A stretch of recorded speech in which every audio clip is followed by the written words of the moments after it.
नमस्कार दोस्तों, मैं आपका दोस्त प्रेम मनु। स्वागत है एक नए वीडियो में।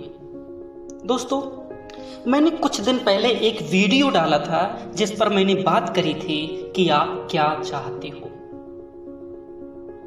उसमें मैंने ये जानने की कोशिश करी थी कि क्या आप सबको ये पता है कि आप क्या चाहते हो। क्या चाहते हो से मतलब ये नहीं कि आप सोना चाहते हो, आप बर्गर चाहते हो, आप पिज्जा चाहते हो, आप एंड्रॉयड मोबाइल चाहते हो, आप लैपटॉप। नो, मेरा मतलब इन सभी चीजों से नहीं है। मेरा मतलब ये है कि आपका उद्देश्य क्या है, आप क्या बनना चाहते हो, आप जीवन में कहाँ पहुंचना चाहते हो, आप अपनी लाइफ में क्या करना चाहते हो। इससे मतलब है आपका हुनर क्या है, आपका टैलेंट क्या है, आप में काबिलियत क्या है। इन सब चीजों की जानकारी आपको है या नहीं, इससे मतलब है मेरा। और मैंने ये आपसे बार बार कहा था कि यदि आपको ये पता नहीं है कि आप क्या चाहते हो, जीवन में क्या करना चाहते हो, क्या बनना चाहते हो, तो जब भी मौका मिले आपको मौका मिले तो खुद से ये सवाल जरूर पूछिए कि आप क्या चाहते हो। आप अपनी लाइफ से क्या चाहते हो, अपने भविष्य में क्या चाहते हो, आप अपने करियर से क्या चाहते हो। जहां भी मौका मिले आप अपने आप से ये सवाल जरूर पूछिए, और आपको पूछना ही पड़ेगा।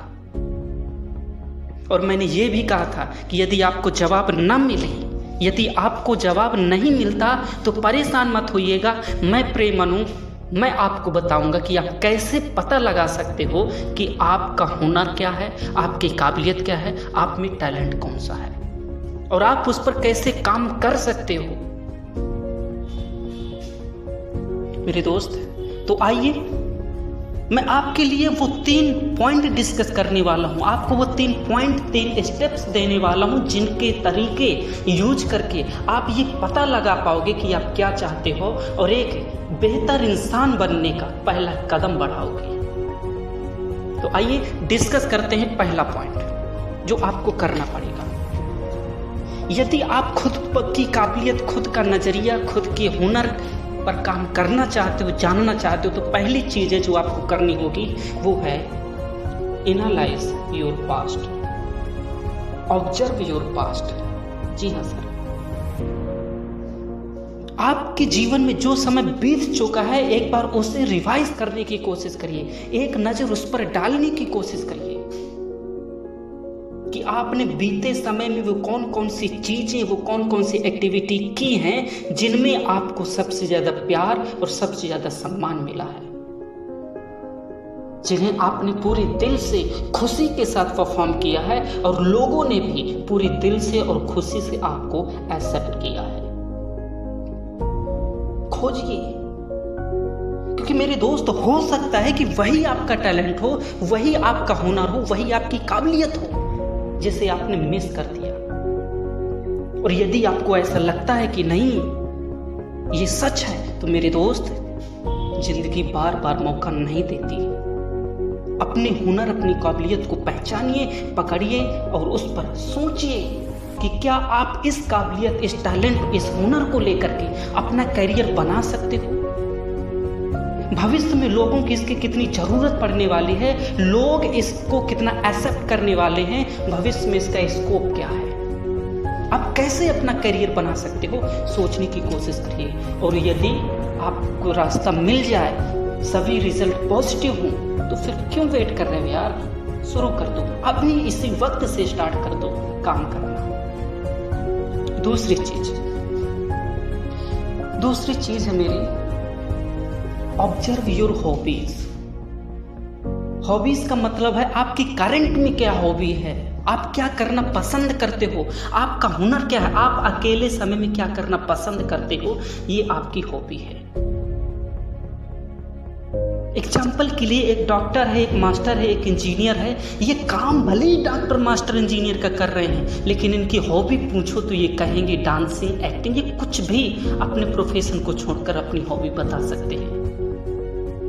और मेरे दोस्त, ये साल के 365 दिन अपनी प्रोफेशन पर काम करते हैं, लेकिन जब भी इन्हें 10-5 मिनट का मौका लोगों के बीच मिलता है अपनी हॉबीज को दिखाने का, अपने टैलेंट को दिखाने का, तो मेरे दोस्त सबका दिल जीत लेते हैं। 10-5 मिनट की परफॉर्मेंस। मेरे दोस्त सोचिए, यदि आप 10-5 मिनट की परफॉर्मेंस से लोगों की तालियां पाते हैं, लोगों के अप्रिसिएशन पाते हैं, लोगों का ध्यान अट्रैक्ट कर पाते हैं, तो यदि आप उस पर 24 आवर्स 365 दिन काम करना शुरू कर देंगे तो आप कहां पहुंचेंगे? सोचिए। Observe your hobbies. और यदि आपको लगता है कि नहीं, मेरी ये हॉबी है जिस पर मैं काम कर सकता हूं, जिस पर मैं अपना करियर बना सकता हूं, जिस पर मैं लोगों को अट्रैक्ट कर सकता हूं, तो आप स्टार्ट कर दीजिए मेरे दोस्त। What are you waiting for? Do it, take action immediately. तुरंत एक्शन लीजिए। ये 2 चीजें आपको करनी पड़ेगी मेरे दोस्त। पहला, ऑब्जर्व योर पास्ट, अपने पास्ट पर नजर डालिए और वहां से अपने टैलेंट को पहचानने की कोशिश करिए। और यदि ऐसा नहीं होता तो अपनी हॉबीज, अपने प्रेजेंट पर नजर डालिए और वहां से अपने टैलेंट को खोजिए। और यदि ऐसा कर पाते हैं तो तीसरा पॉइंट है जो इनसे भी अधिक महत्वपूर्ण है, वो है पावर ऑफ डिसीजन मेकिंग। जी हाँ, निर्णय लेने की शक्ति, निर्णय लेने की क्षमता। आपका हुनर क्या है, आपका टैलेंट क्या है, आप में काबिलियत क्या है, आप भविष्य में क्या करना चाहते हो, आप क्या बनना चाहते हो, ये जान लेना या सोच लेना ही काफी नहीं है। उस पर एक्शन लेना पड़ेगा। यदि आप एक्शन लेने या डिसीजन या निर्णय लेने पर कच्चे हैं, आप नहीं ले पा रहे हैं, तो आप पीछे हैं। पीछे हैं मेरे दोस्त, आप कुछ नहीं कर सकते। आपको निर्णय लेना पड़ेगा, आपको डिसीजन लेना पड़ेगा। हो सकता है कि आपके रिश्ते नातेदार आपका विरोध करें, हो सकता है कि एक क्षण के लिए आपके माँ बाप भी आपका सपोर्ट ना करें, उनको भी लगे कि बच्चा गलत कर रहा है। आपके दोस्त, आपके कलीग्स, आपके रिलेटिव, ये सभी आपका विरोध करें, लेकिन फिर भी क्या आप में क्षमता है अपने निर्णय पर अड़ग रहने की? क्या आप पर वो हुनर है, आप में वो पावर है अपने निर्णय पर टिके रहने की? यदि ऐसा है, जितना जल्दी हो सके निर्णय लीजिए, लोगों के सामने रिप्रेजेंट करिए, अपने काम पर कीजिए और लोगों की कोई भी नकारात्मक बात अपने अंदर घुसने मत दीजिए।